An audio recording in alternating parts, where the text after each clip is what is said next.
anak betul-betul mendapatkan apa yang seharusnya menjadi haknya. Karena uang pemeliharaan, uang nafkah itu kan hak anak, bukan hak mantan, kan gitu ya. Rujukannya kan juga ada tuh, ya baik undang-undang perkawinan maupun kompilasi hukum Islam, ya.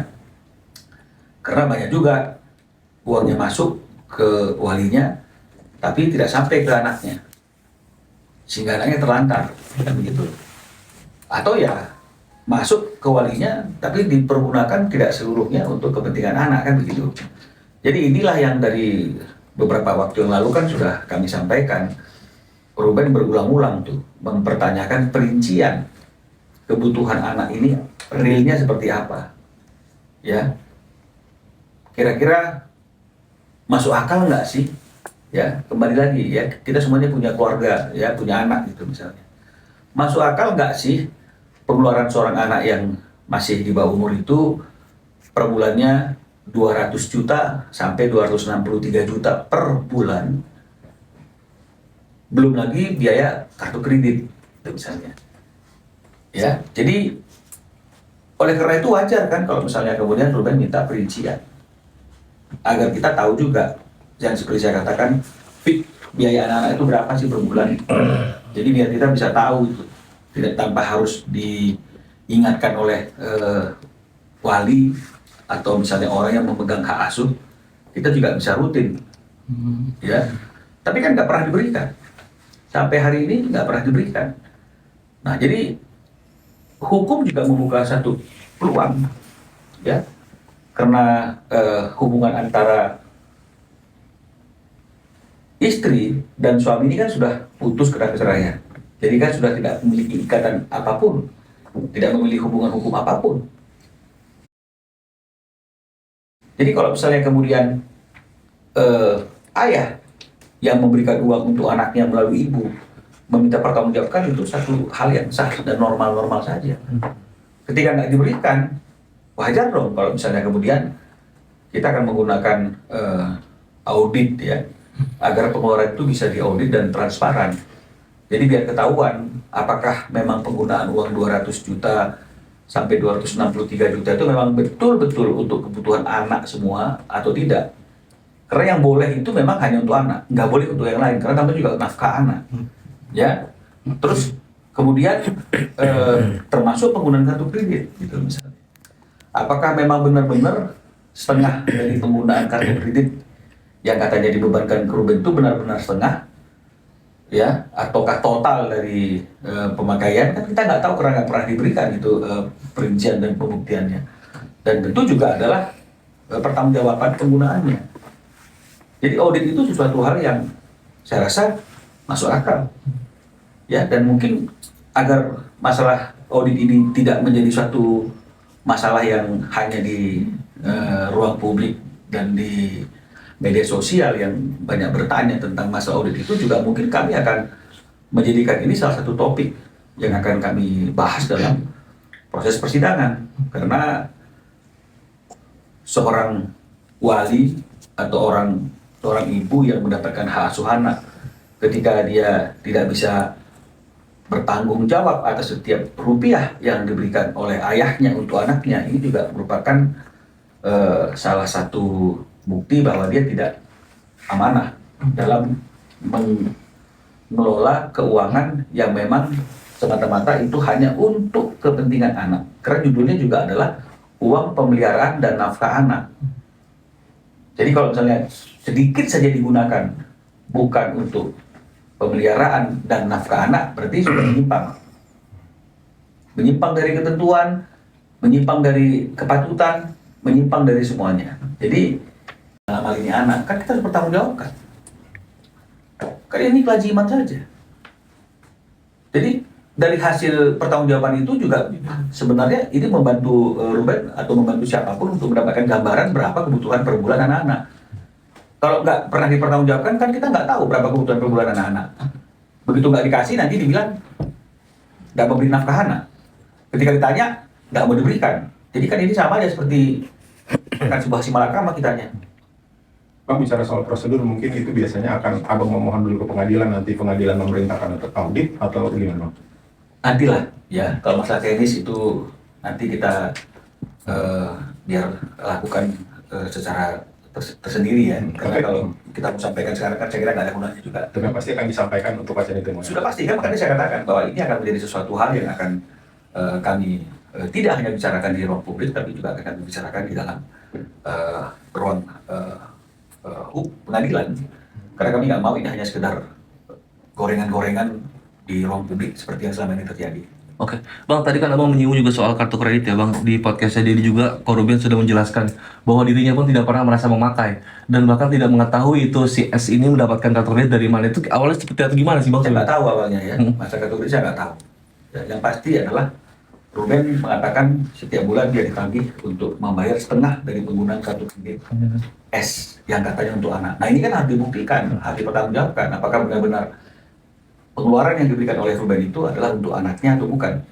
Karena kan judulnya kan adalah untuk anak, pemeliharaan pendidikan anak. Jadi makanya konteksnya benar nggak untuk anak, kan harus dibuktikan. Setiap bulan itu memang ada pengeluaran sebesar itu untuk anaknya. Kan ini kan harus transparansi.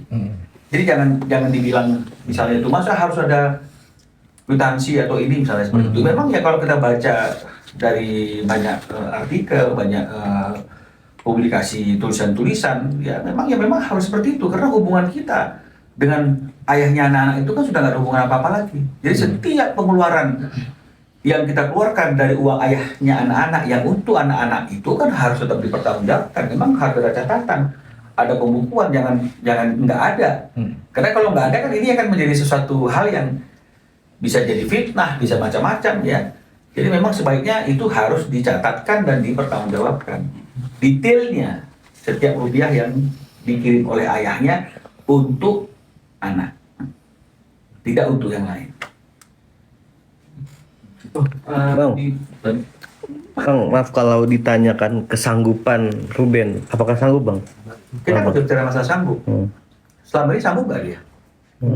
Jadi jangan menggiring ke arah sana. Kalau nggak sanggup itu dari pertama udah nggak ada itu pembayaran itu.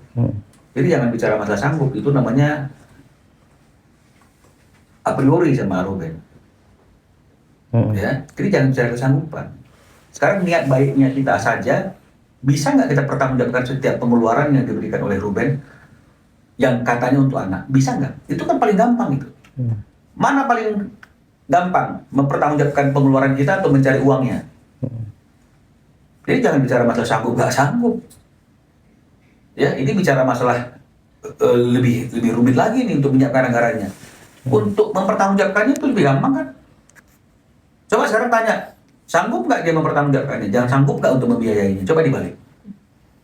Ini yang kadang-kadang saya nggak mau kalau teman-teman minta keterangan wawancara dari saya, karena selalu perspektifnya keliru.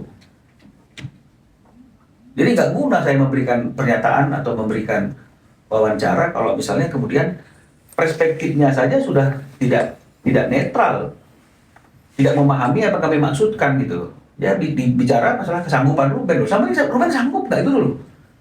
Jadi kalau misalnya beberapa waktu ini tidak diberikan kan, ini bukan bicara masalah sanggup nggak sanggup, karena saya sudah katakan berulang-ulang itu bahwa disampaikan dan didiskusikan.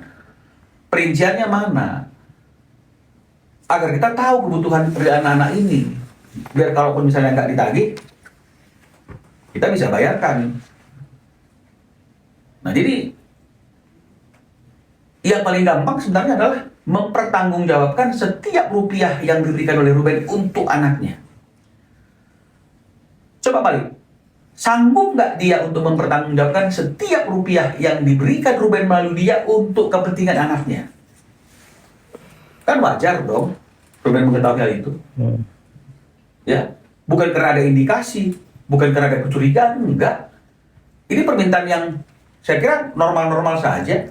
Sayanya juga begitu. Kalau anak saya minta uang misalnya untuk perkuliahannya, untuk uang sakunya, saya akan tanyakan itu, kemana aja penggunaan uang itu? Kan nggak perlu ada indikasi. Ya, ada yang lain? Mumpung saya masih di sini.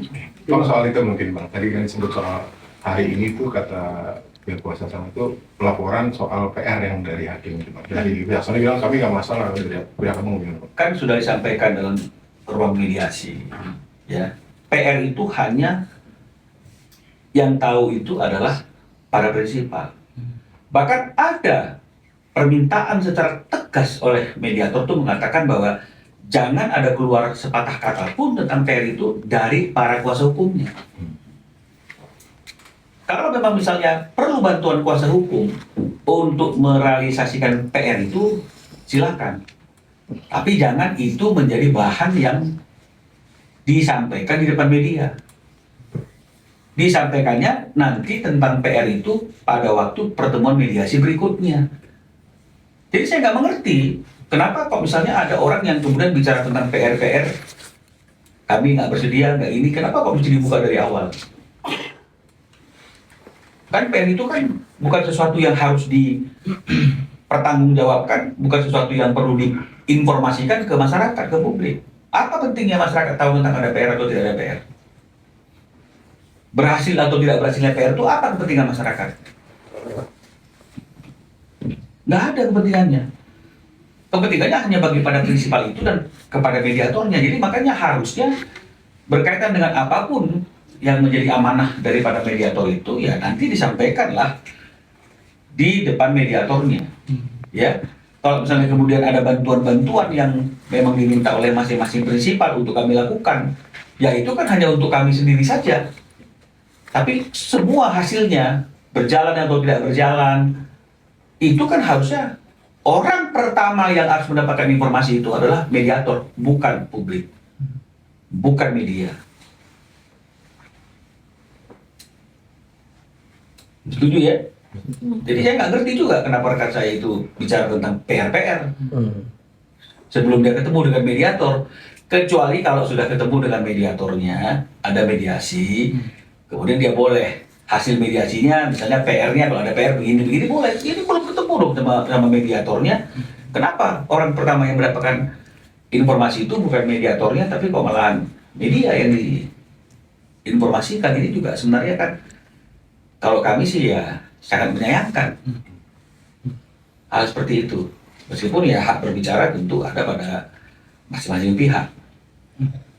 Bang, mungkin dalam postingan abang juga mengatakan bahwa adanya surat lelang kan diberikan 5 hari sebelum objek dilelang itu oleh KPKNL. Mungkin bisa dijelaskan terkait. Loh, ini kan saya sudah jelaskan. Ya, saya sudah jelaskan dan saya rasa cukup jelas. Mekanismenya memang seperti itu. Jadi kita nggak bisa bedakan surat peringatan dengan surat lelang. Kan yang terjadi seperti itu. Klien kami di framing seolah-olah objek yang menjadi jaminan itu dilelang. Dasarnya apa? Surat lelang? Enggak, surat peringatan. Surat peringatan ketiga. Kalau namanya surat peringatan, ya jangan yang ketiga.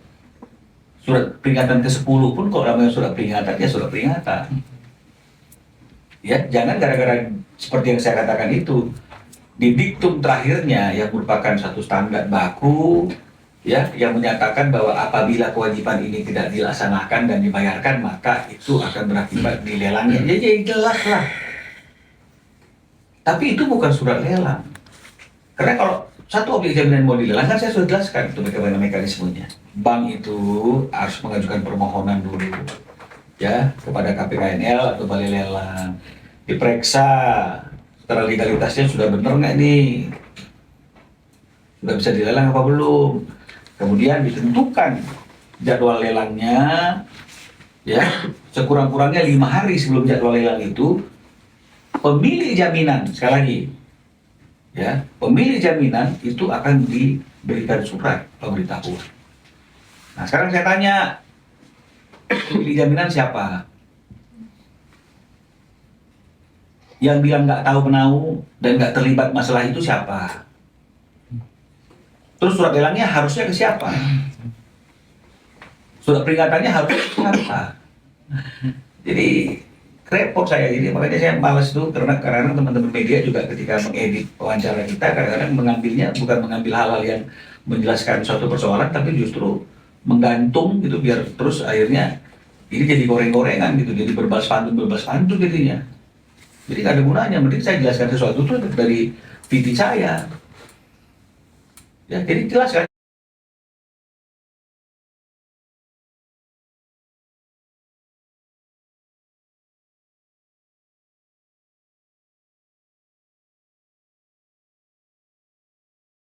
Kalau memang dia itu surat lelang,